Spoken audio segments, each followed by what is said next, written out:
now is nothing more than this whirlpool. That is an avatar. When we die, just like the nighttime avatar dissolving into your mind stream, we are going to dissolve into the stream of mind at large. That's what death is.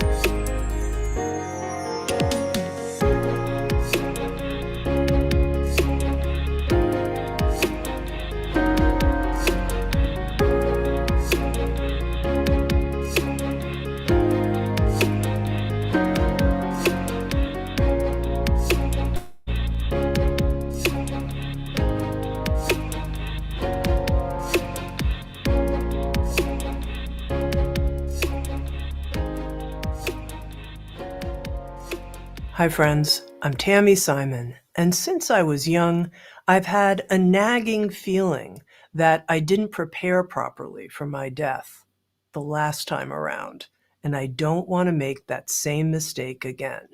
Now, of course, maybe this was just a child's imagination, but questions like, am I actually ready to die? And is there continuity after death? And if so, what continues? These are questions across cultures and across time that have pushed inner explorers to inquire more deeply and learn more.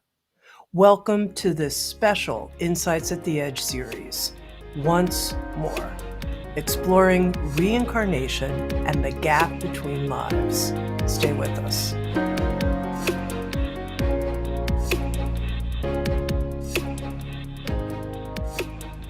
In this episode of Insights at the Edge, my guest is Andrew Holecek. Andrew is an interdisciplinary scholar practitioner of Tibetan Buddhism and other non-dual wisdom traditions. He is a beautiful teacher, and he has a gift for both understanding esoteric texts and teachings and making them accessible to people. He's the author of 9 books and many articles on dream yoga, meditation, the art of dying, and the practice of dark retreat. Andrew is a friend. Many of his books and audio learning programs are published through Sounds True, most recently a book and audiobook on reverse meditation, how to use pain and difficult emotions as a doorway to inner freedom, and a book called I'm Mindful, Now What? On moving beyond mindfulness to meet the modern world. Andrew, welcome. Tami, so nice to see you again, and thank you for such a kind and generous introduction. This special series is exploring reincarnation, what Cool. we know, what we don't know, and how an immersion in such a study might change us and might change how we live our lives, prepare for our death, and even go through the dying process. And I know this is something you know so much about from your deep study of Tibetan Buddhism and all the work you've done to help people prepare to die. So here at the beginning, to set the stage, could you share with us the Tibetan Buddhist map of reincarnation? Yeah. Whoa, here we go. Let's go to the deep end and spread it wide. Yeah, this issue of rebirth, amazingly a profound, compelling topic that the Tibetans really have rolled with in an extraordinarily articulate and elegant way. And so as you know, but perhaps for edification with our listeners, this is part of what's called Bardo yoga. Bardo is a Tibetan word, B-A-R-D-O, that means in between, transitional process, or gap. And as we'll see, and this is where it will get important, I think, for us in a few minutes, it's a wonderfully multivalent principle, which means what I'm going to share not only applies to what happens at the end of life and beyond, but just as importantly, perhaps even more so, this process / phenomenology, using some geek speak, takes place moment to moment to moment. And so briefly, this is a vast corpus of teachings, but they talk about the 3 death bardos, the painful bardo of dying, which is what takes place when you either afflicted with a disease that will end in your death, or in a certain way, we start to slide into the bardo of dying once we stop growing up. And so at the end of that bardo, then one slides into what's called the luminous bardo or dharmata. Dharmata is a Sanskrit word that means isness, suchness, or reality. And Tami, what it basically refers to, it's the Tibetan way of talking about the non-dual awakened state. One actually descends or ascends, depending on what metaphor or image you want to use, into the nature of one's mind, into the nature of reality. And then if one doesn't have a level of recognition or familiarity with that space, and without some kind of preparation, which is what Bardo Yoga is all about, recognition does not take place. And so then one slides into the third Bardo, which is called the karmic Bardo of becoming, or the habitual Bardo of becoming. And this is where things get really interesting for the topic we're going to explore today, because this is where the process of rebirth from life to life is described in exquisite detail. And I think just to make it practical for people so they're not too intimidated by this Tibetan map, it's important to understand that habit is a Western translation of karma.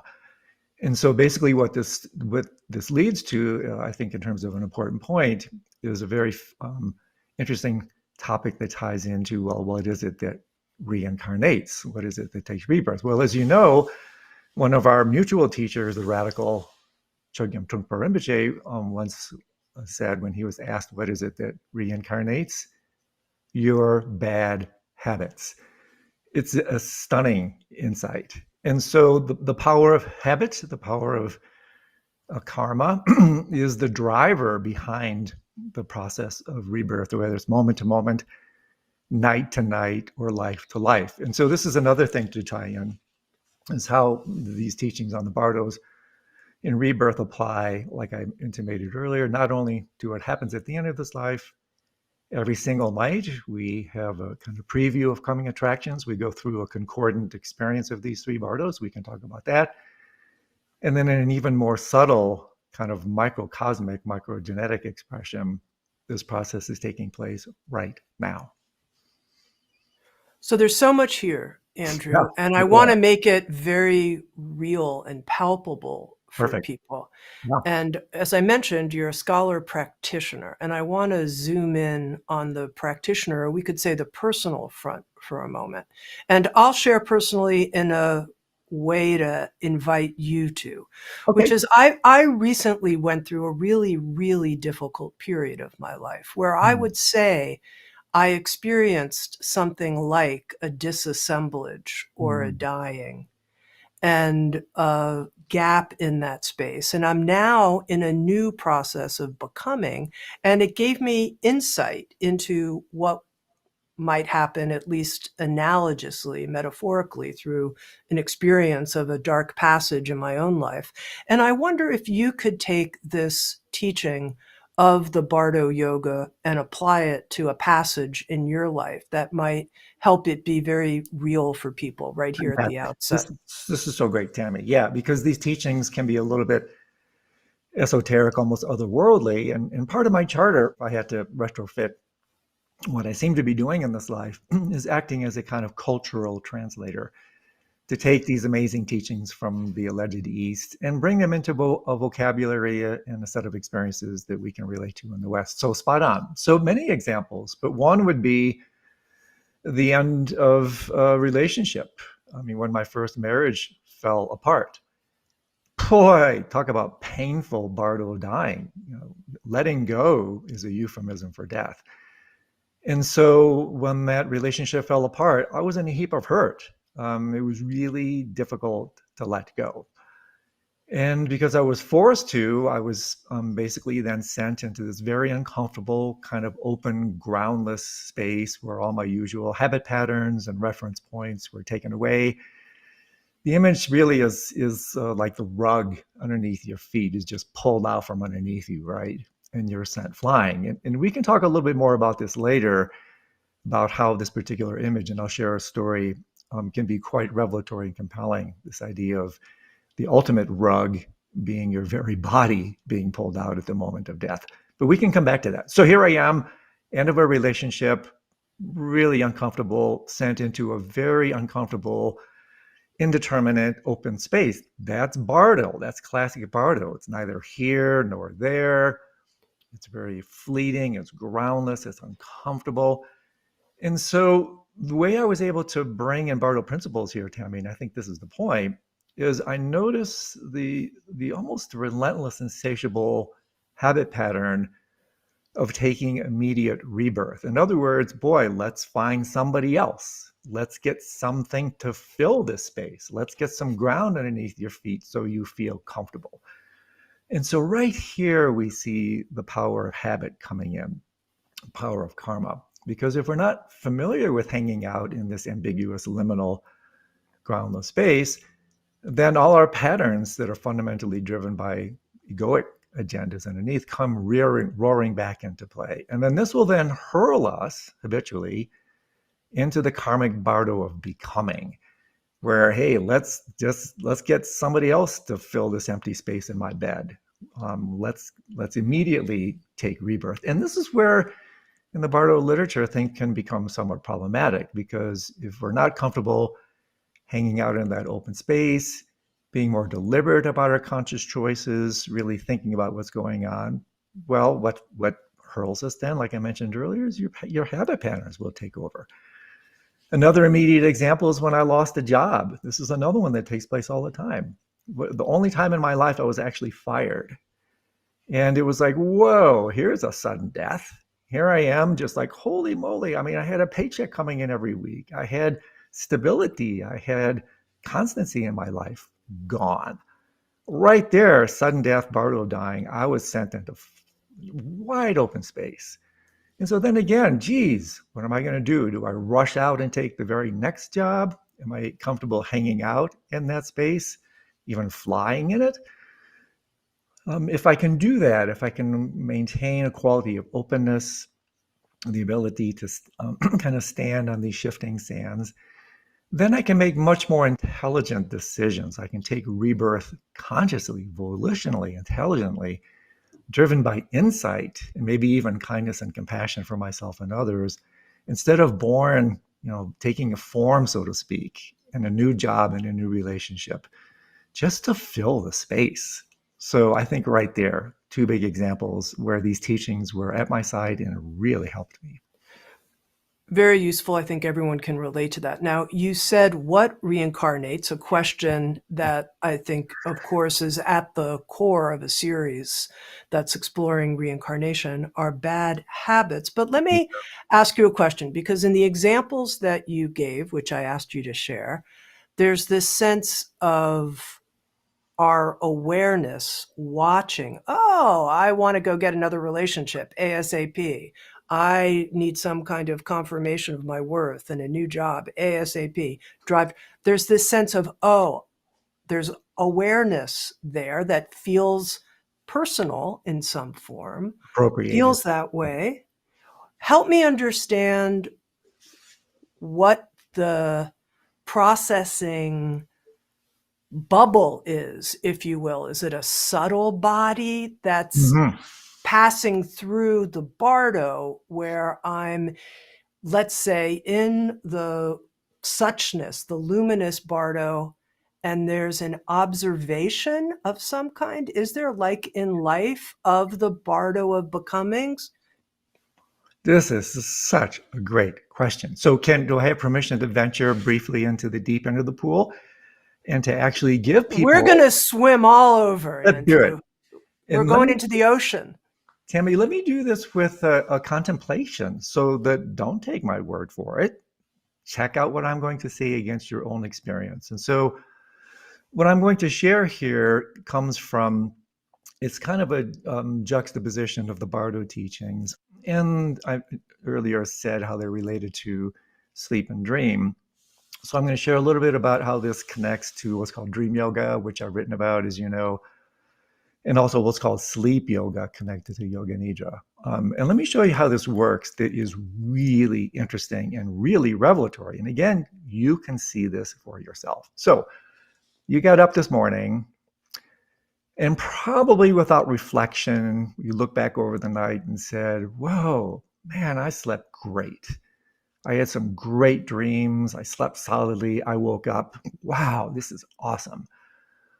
Well, this is a complete illusion. This notion that I fell asleep, I had a dream, I woke up is a complete illusion.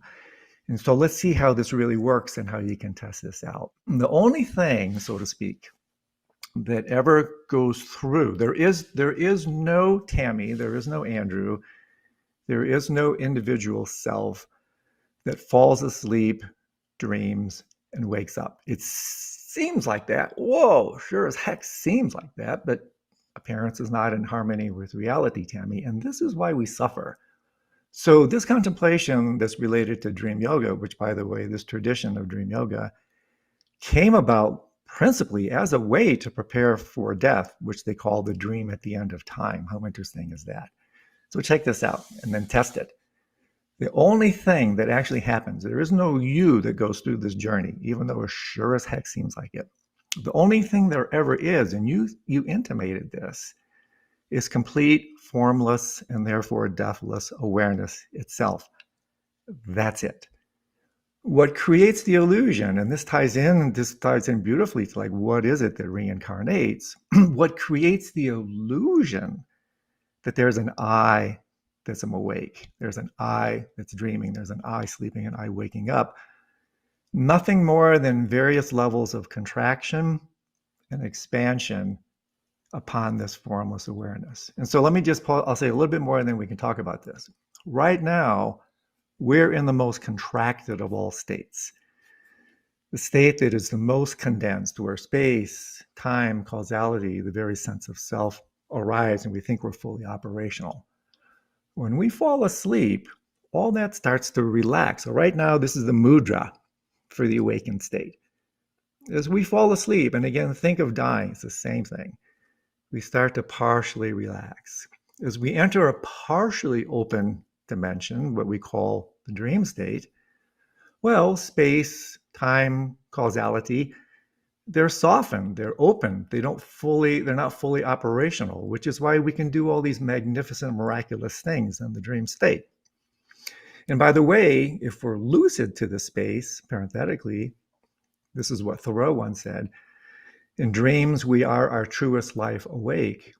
You're actually more in contact with the nature of reality if you're lucid in the dream state. So there's one more step. From here, fully awake.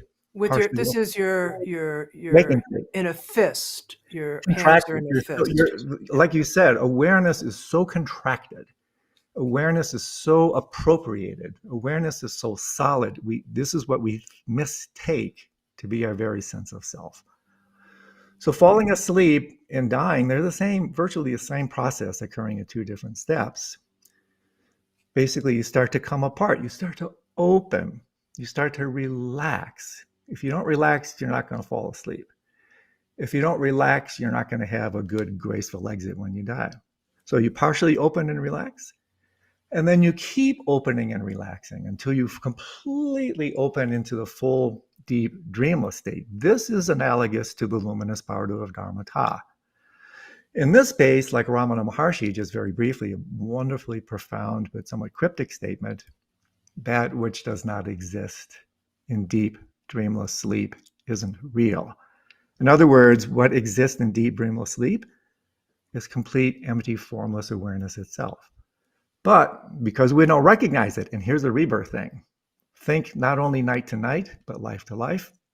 Because we're so identified with contracted, solidified, reified form, partially identified with the dream state, we think there's still a dreamer, but we're definitely not identified with the complete formless, open dimensions of mind. When we fall asleep or when we die, there's a little thought bubble that says, hey, wait a second, that's not me. I'm not nothing, I'm something. That's not me, I'm not nobody, I'm somebody. And so therefore, then the habit pattern of what we are the most familiar with, which is this wake state, kicks back into gear. And what does it do, Tami? It contracts against this space. It contracts against this open awareness. That contraction then is precisely, and the metaphor here is really quite beautiful. What is it that delivers us in this world? The contractions of our mother. What is it that gives birth to our self-sense moment to moment? The contractions of grasping. And so here, at this deepest kind of philosophical level, our inability to recognize, rest, and relax in this vast, infinite open space, we whiplash in our collision with the infinite, and we contract back into a dimension that we are familiar with. And this is where we're going to take rebirth, life to life, moment to moment, or night to night. We're going to take rebirth into a dimension, the degree of openness we can tolerate. And so if we can't tolerate complete infinite openness, and most of us can't, because there's no place for personal identity there, we contract away from it. Contract, contract, fall, fall into a dimension we are familiar with. Form, body, self. And then we say, yes, that's me. And this is where we take rebirth. This is what we wake up to every morning. According to the Tibetan view, this is what we're going to wake up to after we die. And so you can get a very powerful preview of coming attractions to watch how your mind falls asleep, dreams, and wakes up every single night. So I know this is subtle. I know it's a little bit deep, but this is also something you can start to practice as a contemplation. Is it in fact true? Do I actually fall asleep, dream, and wake up? WTF is going on? You can feel this. That's why I like the use of the word contraction and openness. And so then you can start to see for yourself, wait a second, this is bloody interesting. Now pause there, because the next step would be to see how it's happening moment to moment, because it's a little deep. We're right in the right vein here, Andrew. Now, you mentioned dream yoga, and with Sounds True, you've published a book on dream yoga. And if I understand correctly, the first phase has to do with lucid dreaming. And the question I have for you is the awareness that one has in a lucid dream. How would you describe that? Is that some type of sort of transitional place where I'm influencing things and I'm acting? And how does that relate to being in the luminous Bardo? Yeah, this is such a great question. Yeah, so exactly right. So a lucid dream, just like you said, is when you're dreaming and you know that you're dreaming. Something clues you into the fact, like, wait a second, I can't do this in waking life. I must be dreaming. You wake up and you're still in the dream. And so parenthetically, Tami, this is precisely what this tradition says will take place when we die if we're not lucid to or aware of the process. In other words, our lucidity or lack thereof at the dream at the end of time in the Bardos is precisely what's going to kind of drive the rebirth reincarnational process. And so this is such a great rich bridge you're talking about, because take a look at your mind tonight. If you don't wake up to become lucid in your dreams, what controls your dreams?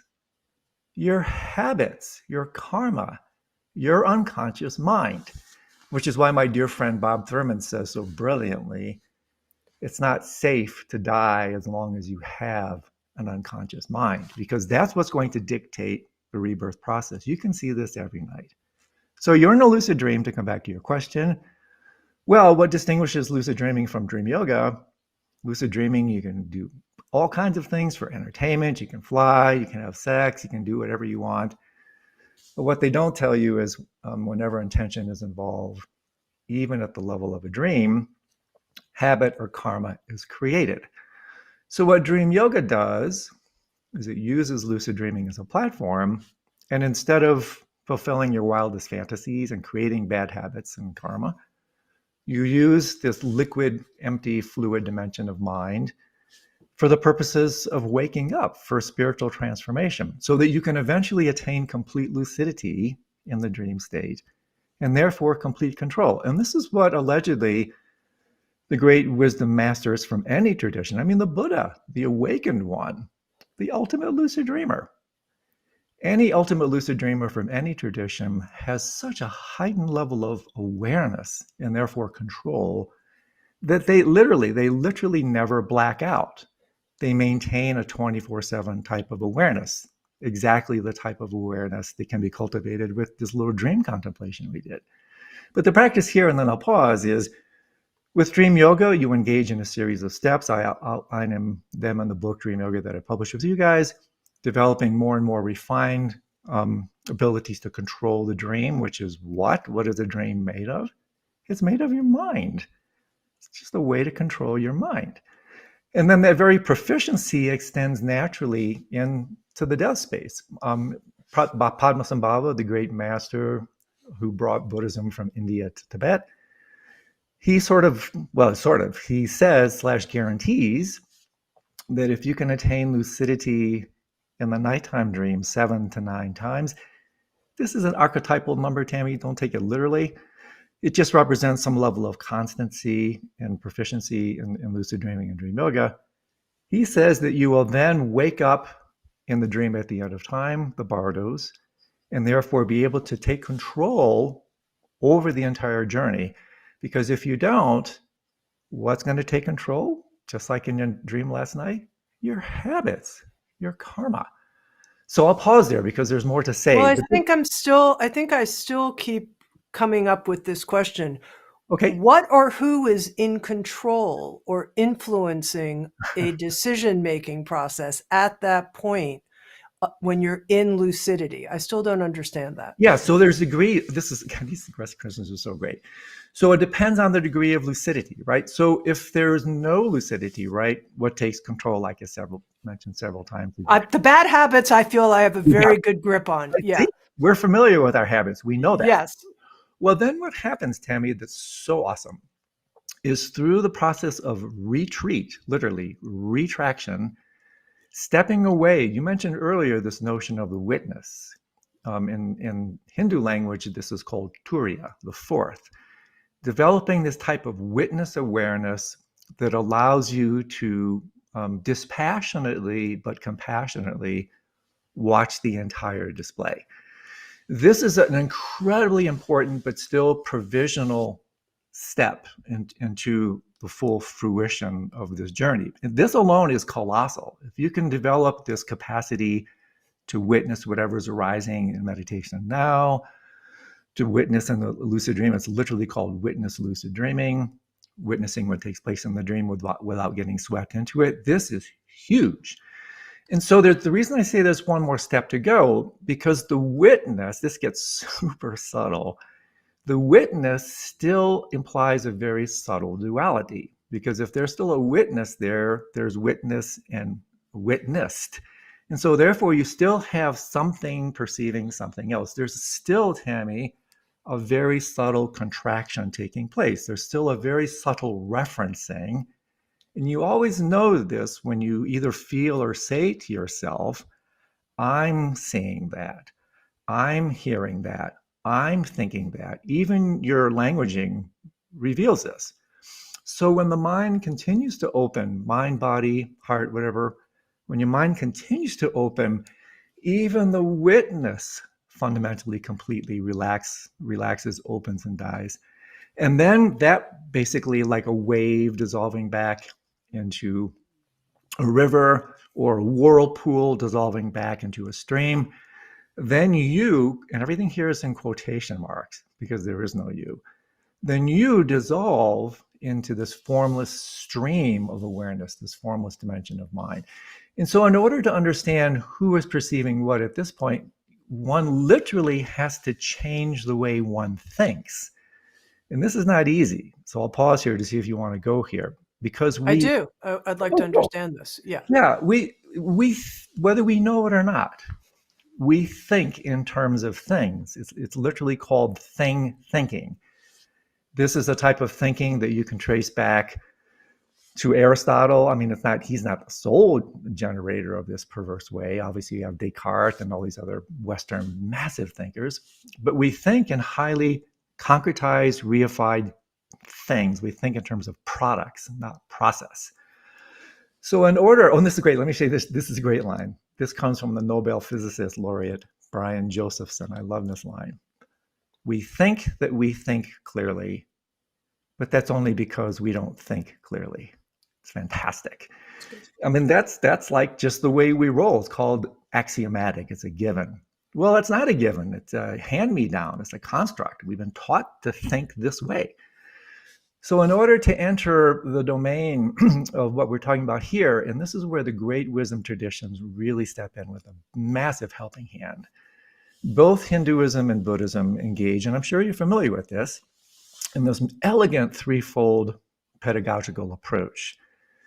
This Indic approach, this is super important here, Tami, of hearing, contemplating, and meditating.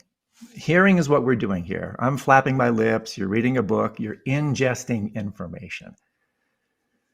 This is an issue today of TMI, and an issue because we confuse information for experience.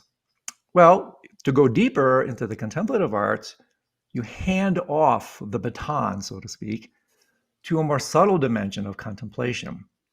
This is dropping into the more wisdom, refined dimensions of the body. This is where you start to digest the material. You start to reflect on it. You chew on it. And you test it. Is it true what this guy is saying? Is it true what the Buddha said? Is it true what these amazing masters said? Kick the tires. Look under the hood. Check it out for yourself.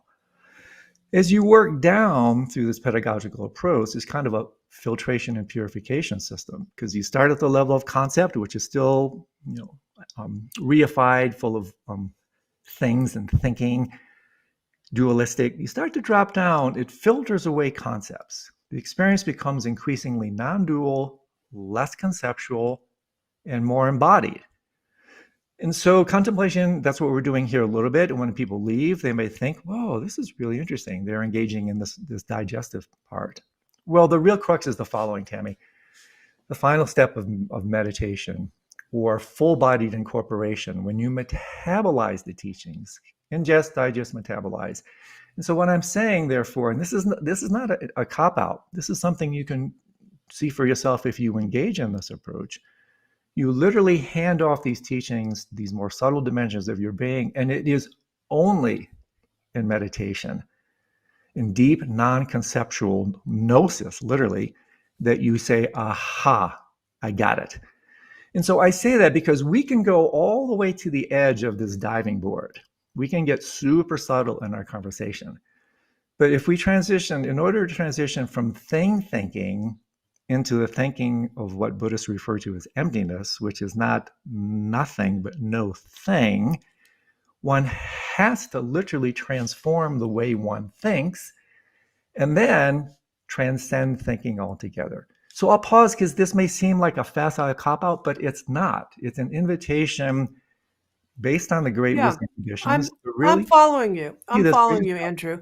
And I think thinking is subject-object thinking. Dualistic. And when I heard the term self-cognizing for the first time, it was a moment. I mean, I know it just sounds a little odd, but anyway, I have my own like nerdy streak.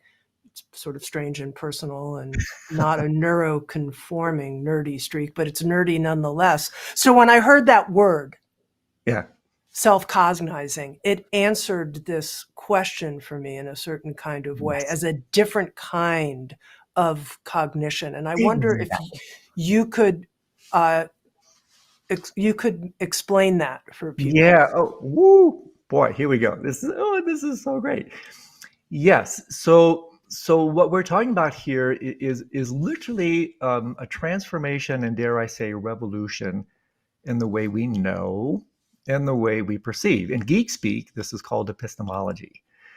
And so you're asking a deep question. I'm going to try to ping a correlative deep answer. So in order to transition from dualistic thinking, normal ways of knowing, into this non-dual, or sometimes called tantric epistemology, where subject, object, and consciousness no longer really abide, the only way to do this is to go through this approach until you get, and I can give another example. I will leave listeners with another way to look at this, so it's not just rhetoric.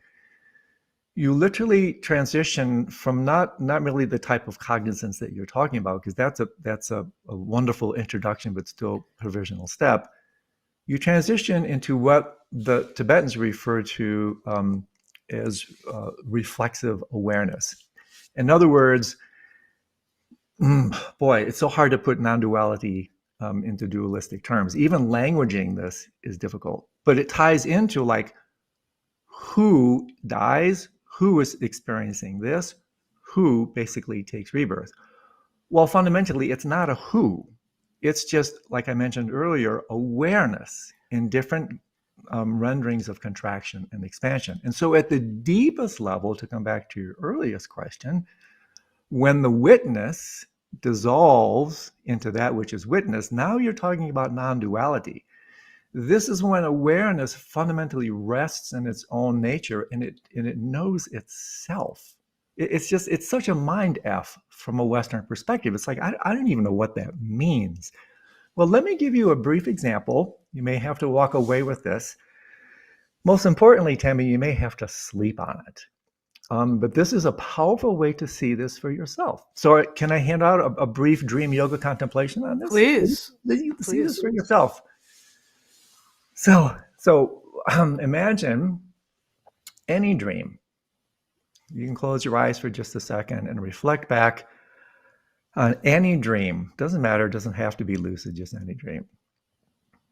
When you're in that dream, in a completely unexamined way, sure as heck seems to be a dream object there. You can't contest that. I'm having a dream.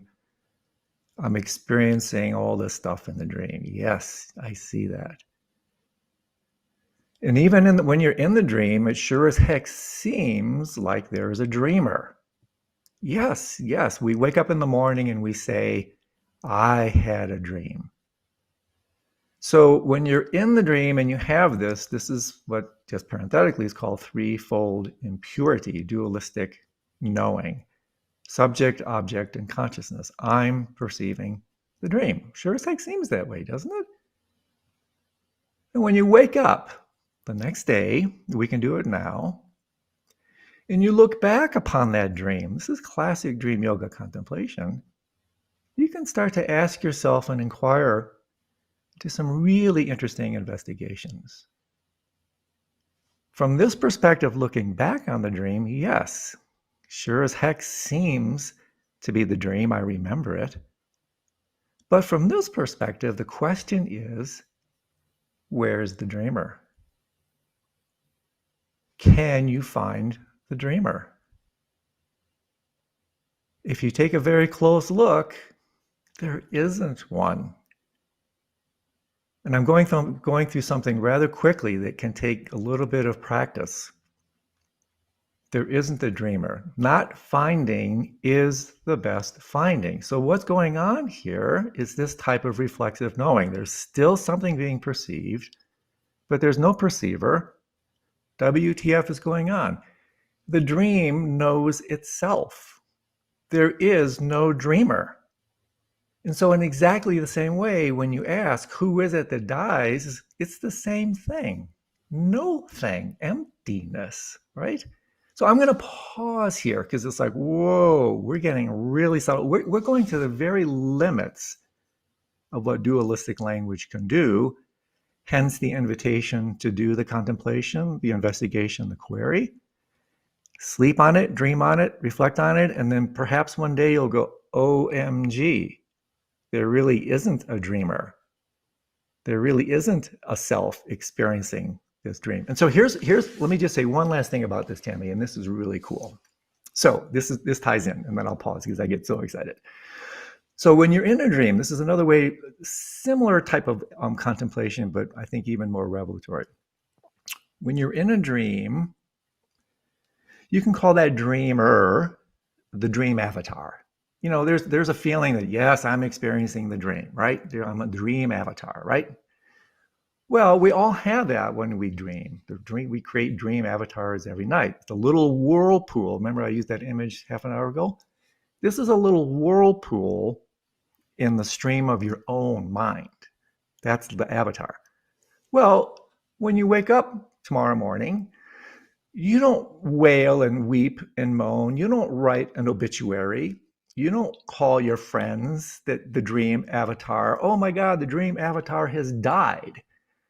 Well, the dream avatar does die every morning when you wake up.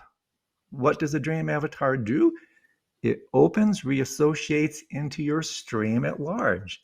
But you don't go wailing, weeping, and moaning when the dream avatar dies. And exactly, Tami, I cannot overemphasize the importance of this. In exactly the same way, you can extrapolate this insight to what's going to happen when we wake up or when we die in this life. Who we think we are right now is nothing more than this whirlpool to which we identify and clothe as Andrew and Tami. That is an avatar. When we die, just like the nighttime avatar dissolving into your mind stream, we are going to dissolve into the stream of mind at large. That's what death is. And if we can't relate to and identify with that infinite stream, I'm not that big, I'm not that majestic, I'm not everything. What are we going to do? We're going to whiplash, we're going to contract, we're going to create a new whirlpool farther down the stream. This time not going merrily, merrily down the stream, but merrily, merrily down the karmic toilet, because we're unable to basically relate with this fundamental relaxation and the death of this avatar in relationship to the mind at large in exactly the same way that our dream avatar every night dissolves back into our own mind stream. If we really settle into this and reflect on this, not only does this have tremendous explanatory power, it helps us prepare for the end of life by preparing, by looking at what happens every single night when we fall asleep, dream, and wake up. Does this land with you? Does this click? It does. And for a moment, I want to ask you a question, though, about this, what or who reincarnates, and it's our bad habits. And I thought to myself, well, isn't it also our good habits, like all of our habits, just all of them? Or is the fact that we have our habits running our life, should we call that bad because we're being run by habits, and even whether they're good or bad? But I guess, you hear about people who, oh, that person has such quote unquote good karma. Yeah.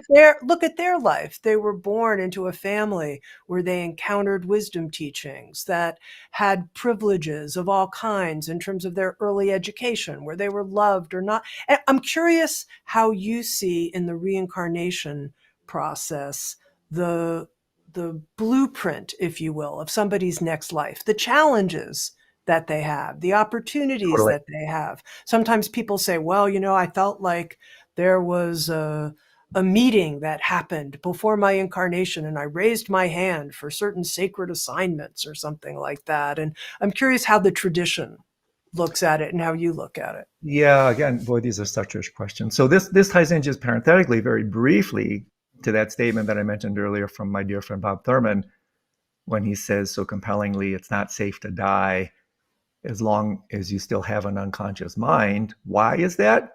Well, because that, by the way, and the numbers here are really quite powerful. Check this out, Tami. Minimum, 95% of what we do is dictated by these unconscious processes. Talk about forgive them, Father, for they know not what we do. What they do. We live our lives basically buffeted around by 95% of our minds. And so what happens in the process of awakening and purification, in Western depth psychology really helps here, the work of Carl Jung and individuation and that kind of thing, is bringing unconscious processes into the light of consciousness to establish a relationship to these contents so that we can relate to them instead of from them. That's archetypal non-lucidity. And as we do that, two things are happening connected to your question. One is you, in fact, are bringing more of these unconscious processes into the light of consciousness. In geek speak, this is for the Buddhists who may be listening, this is the storehouse consciousness coming up and being, in a certain sense, emptied out and purified. So in association with that, as those are being brought up and purified, cleansed, the karma is being released and opened, simultaneously, bad habits are being replaced with good habits. Bad karma is being replaced with good karma, until fundamentally the fruition is no habit, no karma. Only a Buddha from any tradition is habit-free. Only a Buddha is karma-free. Buddhas come back, just briefly, they come back not driven involuntarily by unconscious impulses of greed and passion and aggression and ignorance and jealousy and pride. These are the forces of the dark side that form us. The awakened ones come back, and this is important because in the Buddhist tradition, the point is not to get out of rebirth. The point is not to get out of reincarnation. The point is to get out of involuntarily, karmically driven, habitually driven reincarnation.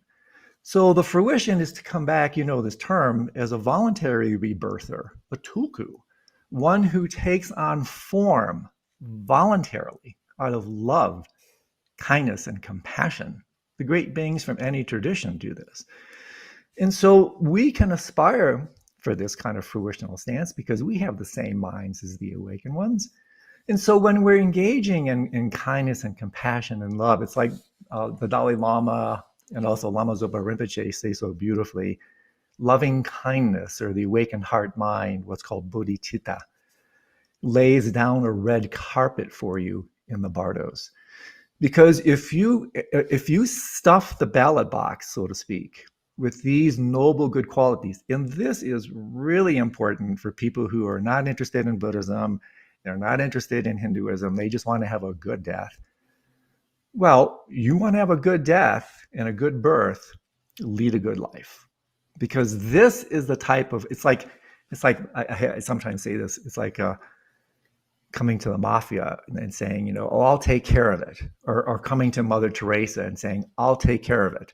Well, you're going to take care of it in different ways. And so if you can follow my metaphor here, my analogy, if we take good care of ourselves, if we take good care of others with love, kindness, and compassion, then it is in fact those good habits that will then rebirth. It is those good habits that will rebirth moment to moment, life to life, and dream to dream. You see this in your dreams.